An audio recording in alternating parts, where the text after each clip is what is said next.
Let's see this question. तो अब देखो इस क्वेश्चन को कैसे सॉल्व करेंगे, बहुत बार पीवीएच में आ चुका है। तो यहाँ पे अब यहाँ पे तुमको जो दिख रहा है यहाँ से A to the power 223 common ले लो, तो यहाँ पे तुमको देखने को मिलेगा A square minus 3a plus nothing, that is इसको हम आई लिख सकते हैं। ठीक है, तो यहाँ पे 1 को हम नहीं लिखते हैं, इसको हम लोग आई लिखते हैं। अब देखो क्या है, जब भी तुमको कोई quadratic equation X square minus something A X minus P दिखे, तो यहाँ पे जो तुम्हारा आई होता है इसको हम लोग कंपेयर करेंगे। तो आई जो होता है वो होता है मेरा डिटर्मिनेंट ऑफ ए के बराबर। आई के साथ तुम्हारा अगर कुछ भी लगा हो तो ये होता है आपका डिटर्मिनेंट ऑफ ए के बराबर, और ये जो होता है ये इज इक्वल टू होता है trace of trace equal trace मतलब जो तुम्हारा डायगोनल एलिमेंट का सम है उसके इक्वल। तो यहाँ से हम बोल सकते हैं 2 to the power 23, और यहाँ से आपका ए स्क्वायर माइनस 3a प्लस आई ये आपको आया था। तो ए का वैल्यू जो होगा मॉड ऑफ ए का वैल्यू तुम्हारा 1 होगा, क्योंकि यहाँ पे आपको आई सिर्फ देखने को मिल रहा है। आई को अगर हम कंपेयर करें तो मॉड ऑफ ए से लिख सकते हैं इसका वैल्यू 1 आएगा, क्योंकि mod of I is equal to 1 होता है। तो यहाँ पे तुम्हारा सिंप्लीफाई हो गया, देन ए स्क्वायर माइनस 3a प्लस आई।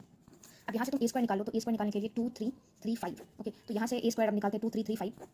तो यहाँ पे देखो, अब यहाँ पे 3 cross 2 into 5 plus 5 cross into 3। फिर यहाँ से सेकंड रो को करेंगे 2 इंटू 3 प्लस 5 इंटू 5।